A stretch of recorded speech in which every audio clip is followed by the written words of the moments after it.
नमस्कार। आकाशवाणी की राष्ट्रीय सांस्कृतिक पत्रिका संस्कृति भारती में आपका स्वागत है। मैं हूं मनोज माइंडकर और मैं हूं नवोदिता मिश्रा।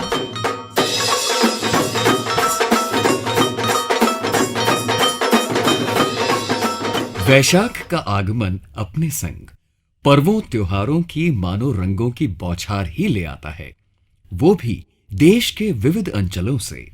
उड़ीसा, बंगाल, असम और पंजाब में तो इसकी खास छटाएं देखी जा सकती हैं। कहीं हर्षोल्लास भरा वातावरण, तो कहीं नई फसल का संतोष भरा आनंद, तो कहीं मई की छुट्टियों में घूमने जाने की प्लानिंग।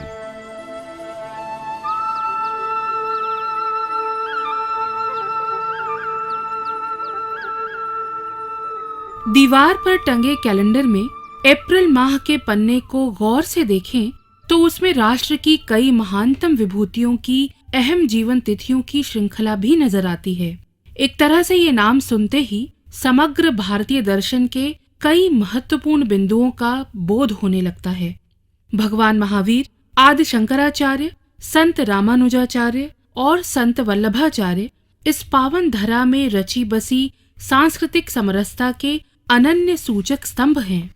आधुनिक काल में भी परिवेश की कई चुनौतियों के बीच सामाजिक समरसता को बनाए रखने की दिशा में अनुपम कार्य की दृष्टि से 3 नाम तुरंत याद आ गए।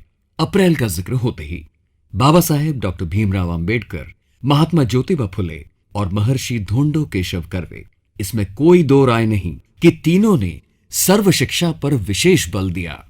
बाबा साहेब आम्बेडकर के विस्तृत कृतित्व में उनके लेखन का भी इस दिशा में महत्वपूर्ण स्थान है।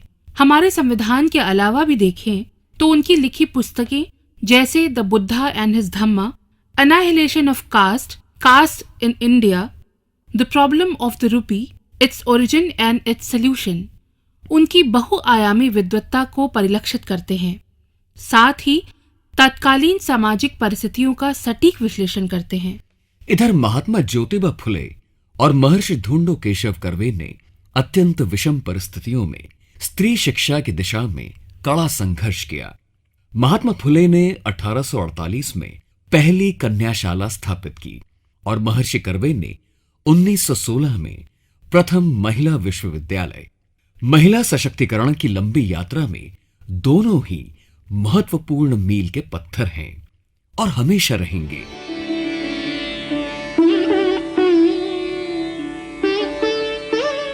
इसी माह देश के कला संस्कृति मानचित्र को वैश्विक आकार प्रदान करते कुछ अग्रगण्य मर्मज्ञों की भी तिथियां हैं। आइए मिलकर बुनते हैं इस समृद्ध राष्ट्र की और एक सांस्कृतिक तस्वीर। सुनते हैं राष्ट्रीय पत्रिका संस्कृति भारती का ये अंक। जय राम श्री राम, जय राम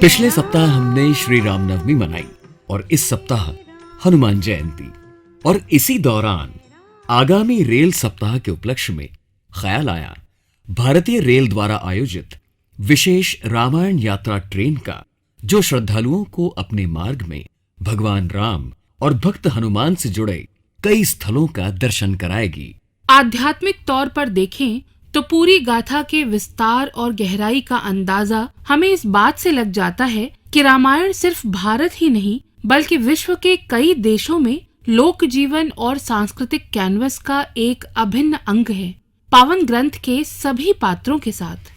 तभी तो पिछले दिनों जबलपुर में आयोजित तीसरे विश्व रामायण सम्मेलन में बहुत से देशों के प्रतिनिधि विद्वानों ने पूरी श्रद्धा और हर्षोल्लास से हिस्सा लिया। हमने कुछ स्वर कुछ सुर वहां रिकॉर्ड किए। पृथिव्याहं Yate Madhyam Prithiviyakshanabhyam Yastabulyasthanvasambavuhu Dasu Loke Habina Prabhasvabhata Bhumi Putro Aham Pratibhyaha Parjanya Pita Pidan Vidura Vidantamom. From Vancouver, Canada, but actually from Vaikuntha. Jeffrey Armstrong, Kavindra Rishi. It is from the Atharva Veda, and it is a celebration of our relationship with Mata Bhumi and a promise to her that we will preserve her and honor her and be her servants.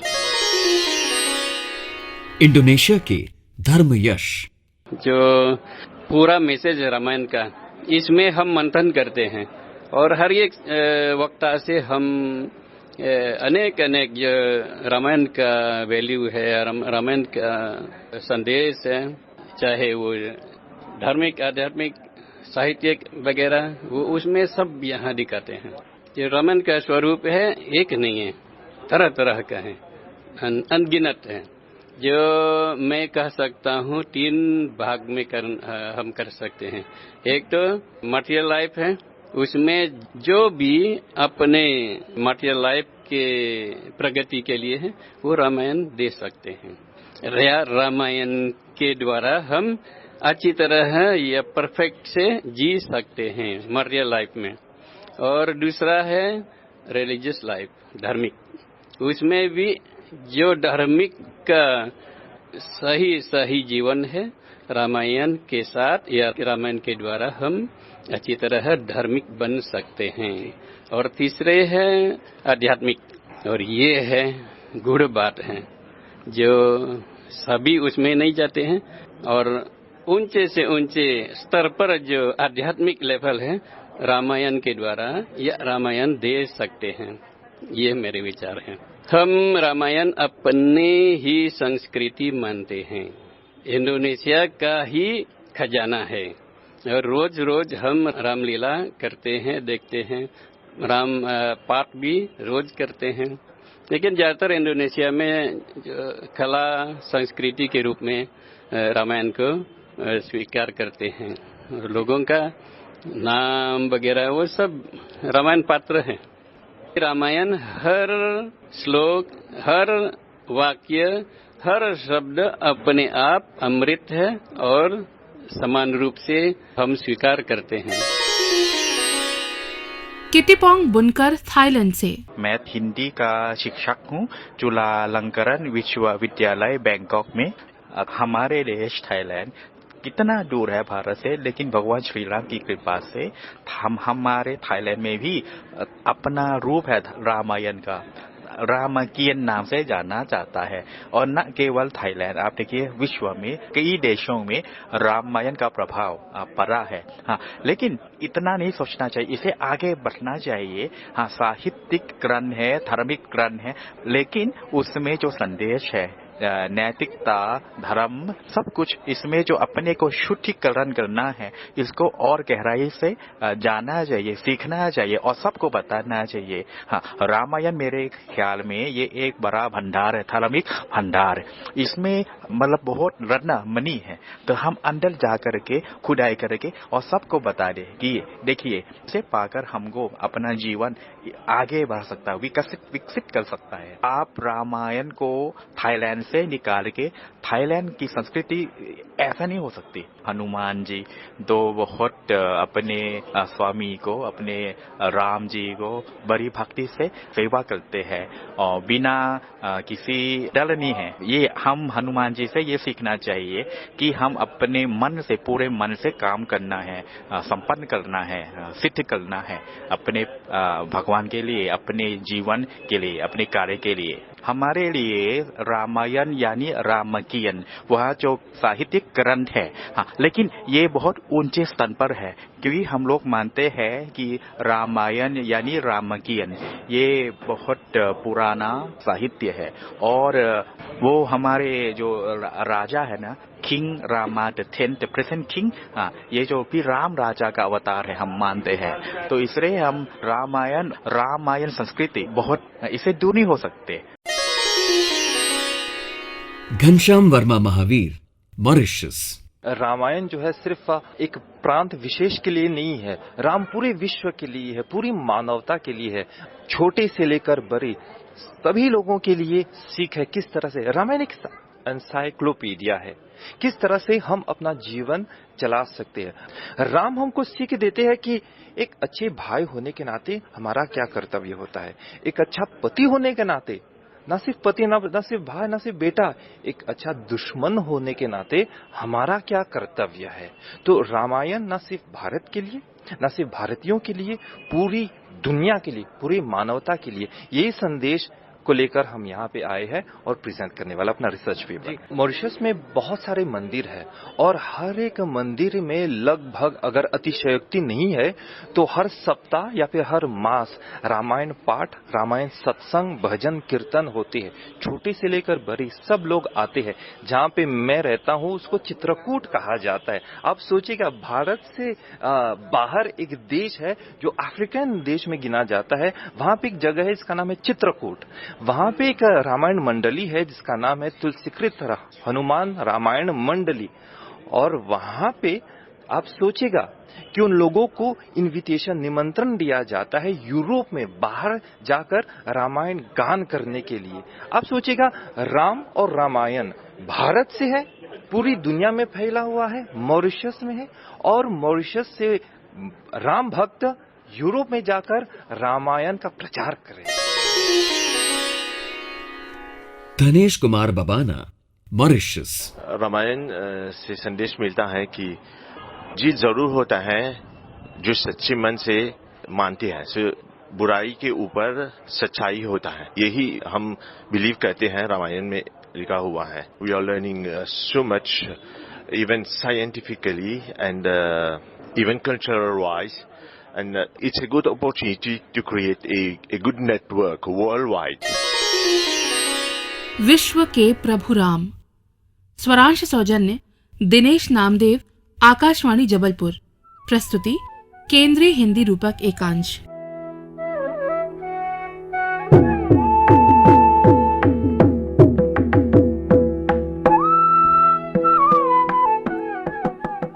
हमारे पंचांगानुसार चैत्र वैशाख ज्येष्ठ या calendar के अनुसार मार्च अप्रैल मई की मास त्रयी भारतीय शास्त्रीय संगीत परंपरा की समृद्धतम शैलियों में से एक प्रमुख कर्नाटक स्टाइल को विभूषित करने वाली वाग्यकार त्रिमूर्ति की जयंतियों को समाहित किए हुए हैं। कितना कठिन बना देते हो शब्दों को।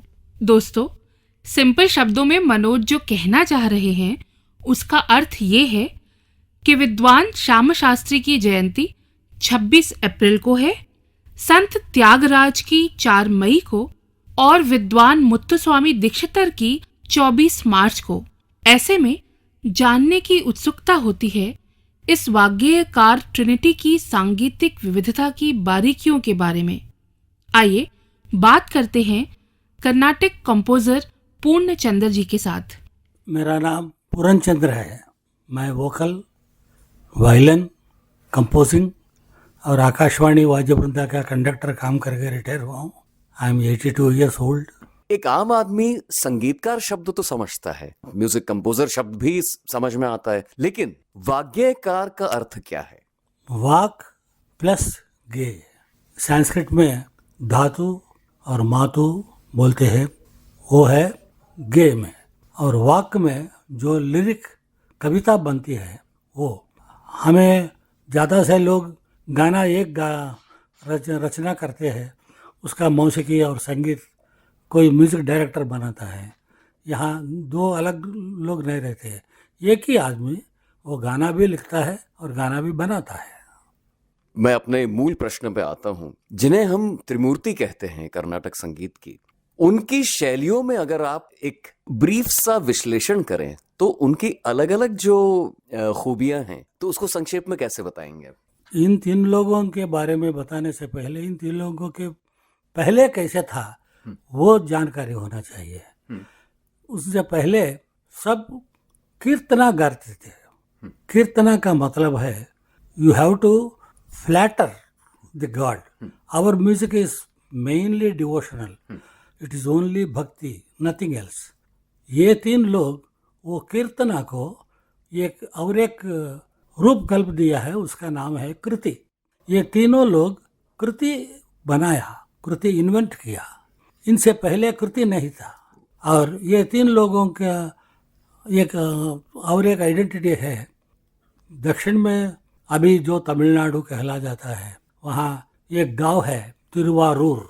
उस गांव में एक बड़ा शिव जी का मंदिर है। वो शिव जी का नाम था त्यागराज स्वामी। और वो शिव जी का मंदिर के सामने एक बड़ा लेक, बड़ा तालाब, उस तालाब में पूरा फेस्टिवल होता था। उस तालाब के इस तरफ है मंदिर, उस तालाब के उस तरफ था 3 गलियां पैरेलल। वो 3 गलियों में ये 3 लोग पैदा हुए एक ही गांव में। और बचपन में अगर ये तीनों मिले जुले, कुछ खेले कूदे, वो कुछ किसी को भी नहीं मालूम, मगर मिला हुआ था। चारित्र का आधार कुछ नहीं है। फिर भी ये 3 लोग, उनका अपना अपना पिताजी लोग कहीं शिफ्ट होने से, बदल जाने से वहाँ से ये 3 लोग दूर दूर चले गए। फिर भी एक के बारे में एक जानकारी रखते थे। फिर त्यागराज स्वामी जब कृति बनाना शुरू किया तो वो कृति का ग्रामर को लेके श्यामा शास्त्री जी और मुत्तुस्वामी दीक्षितर जी भी कृति बनाए। यानी श्यामा शास्त्री और दीक्षितर दोनों त्यागराजा को फॉलो किया, डाउट नहीं है उसमें।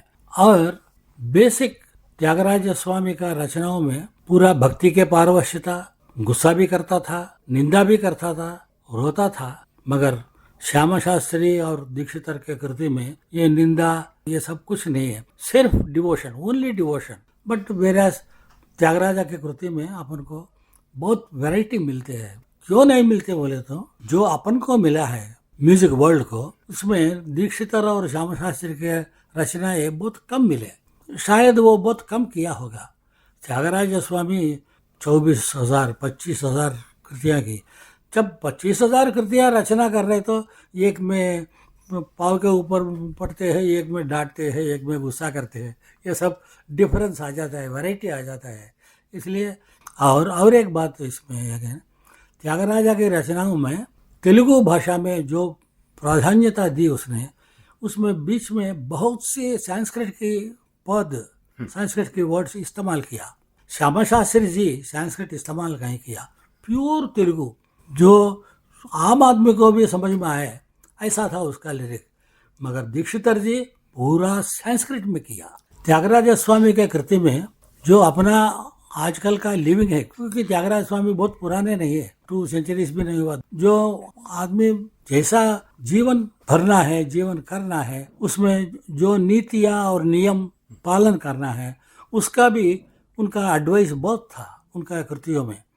और श्यामा शास्त्री जी और मुत्तुस्वामी दीक्षितर जी उस एंगल पर नहीं गए, वो सिर्फ भक्ति भाव में थे। त्यागराज स्वामी के रचनाओं में मशहूर राग में बहुत से रचनाएं की, मगर अपूर्व राग, बहुत रेयर राग जिसका नाम कोई नहीं सुना, वो सिर्फ त्यागराज स्वामी को मालूम था।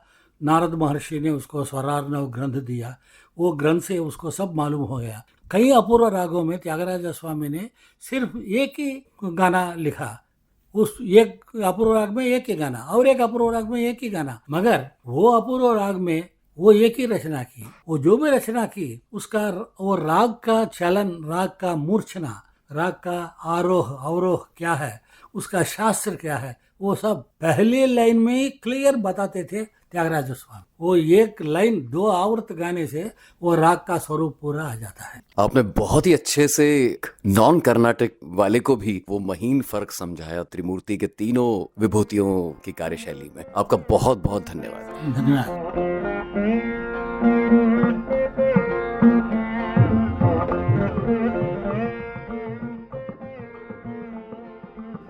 तिरुवारूर त्रयी जाने माने कर्नाटक शैली के कंपोजर पूर्णचंद्र जी को आपने सुना। प्रस्तुति केंद्रीय हिंदी रूपक एकांश।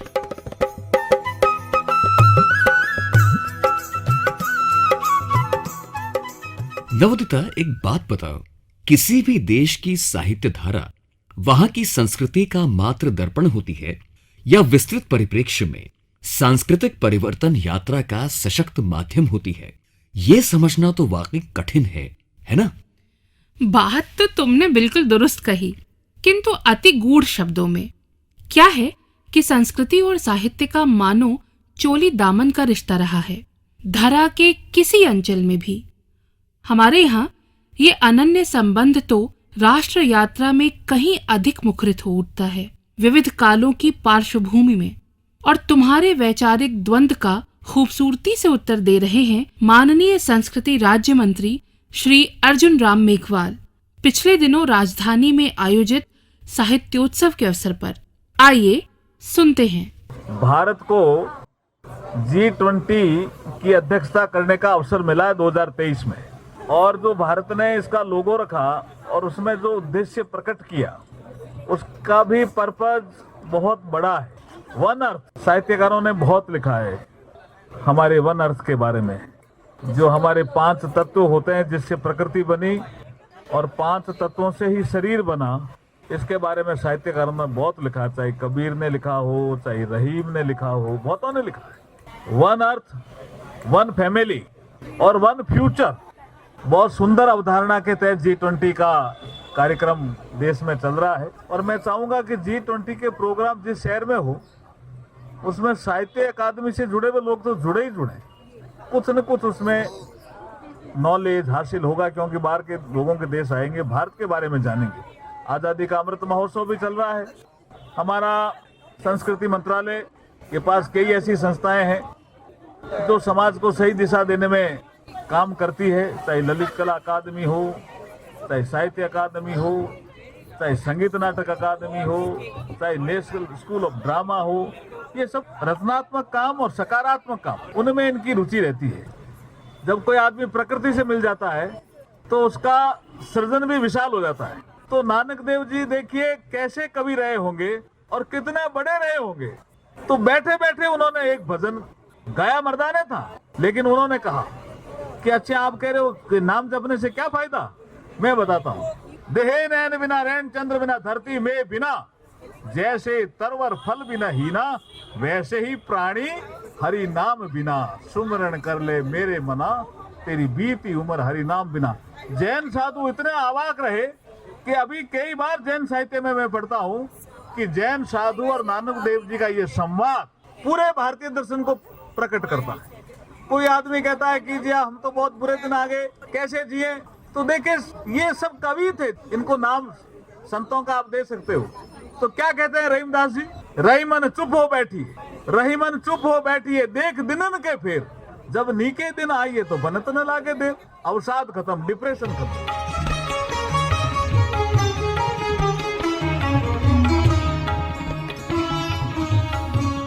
माननीय संस्कृति राज्य मंत्री श्री अर्जुन राम मेघवाल का स्वरांश आपने सुना। प्रस्तुति केंद्रीय हिंदी रूपक एकांश। पिछले सप्ताह राजधानी में पर्यटन मंत्रालय ने एक विशेष चिंतन शिविर आयोजित किया, जिसकी थीम थी tourism in mission mode, convergence and public private partnership. पर्यटन सेक्टर के बहुआयामी विकास की दिशा में राज्यों और इंडस्ट्री संगठनों की बढ़ती भूमिका पर इन सत्रों में विस्तृत वैचारिक मंथन किया गया। और क्यों न हो, आम व्यक्ति की नजर से भी देखें तो इसके कितने ही सांस्कृतिक और आर्थिक पहलू हैं। और हां, युवाओं के लिए रोजगार के सुअवसर भी। इन दिनों वैसे भी होम स्टेज, एडवेंचर टूरिज्म और रूरल टूरिज्म जैसे क्षेत्रों में अपार संभावनाएं हैं हर लिहाज से। मई में आयोजित होने वाले ग्लोबल टूरिज्म इन्वेस्टर्स समिट और G20 के विविध आयोजनों के परिप्रेक्ष्य में इसका महत्व वैश्विक पटल पर खास तौर से बढ़ जाता है। एक ओर देखो अपना देश, तो दूसरी तरफ पधारो हमारे देश।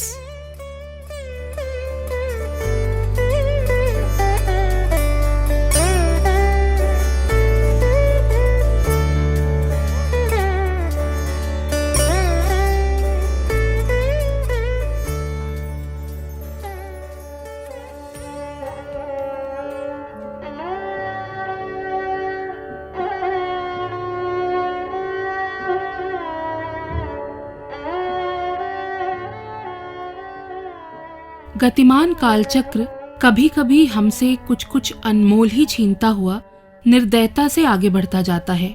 पिछले दिनों ऐसा ही हुआ। जाने माने मीडिया कर्मी, मिलिट man of India P V Satish, बहुआयामी विजुअल आर्टिस्ट विवान सुंदरम और जापानी किंतु भारतीय कला मर्मज्ञ प्रोफेसर तेरादा योशिताका ने इहलोक को अलविदा कह दिया। इनके सांस्कृतिक अवदान को संस्कृति भारती की विनम्र श्रद्धांजलि।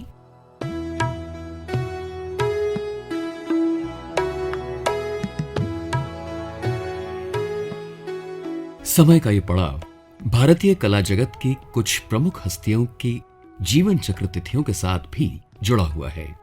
उस्ताद बड़े गुलाम अली खान, पंडित रविशंकर, उस्ताद अली अकबर खान, उस्ताद अल्लाह रखा, शेख चिन्ना मौलाना, राजा रवि वर्मा, जामिनी रॉय और नंदलाल बोस के अतुलनीय योगदान को पत्रिका का नमन।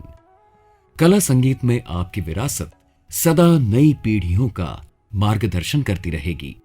इसी माह के कुछ महत्वपूर्ण आध्यात्मिक अवसर हमारी पावन भूमि पर मानवता की दृष्टि से सहिष्णुता और भाईचारे का संदेश देते हैं। अयम्बिल ओली, पेसाह या Passover, good Friday, Easter Sunday और ईद उल फित्र इसी श्रृंखला के अनुपम उदाहरण हैं। संभवतः दुनिया के किसी अन्य देश में इतनी सांस्कृतिक विविधता महसूस नहीं की जा सकती। अंतर्राष्ट्रीय श्रोताओं से जरूर कहना चाहेंगे, देखो हमारा देश। मनोज माइंडकर और नवोदिता मिश्रा को अनुमति दीजिए। नमस्कार।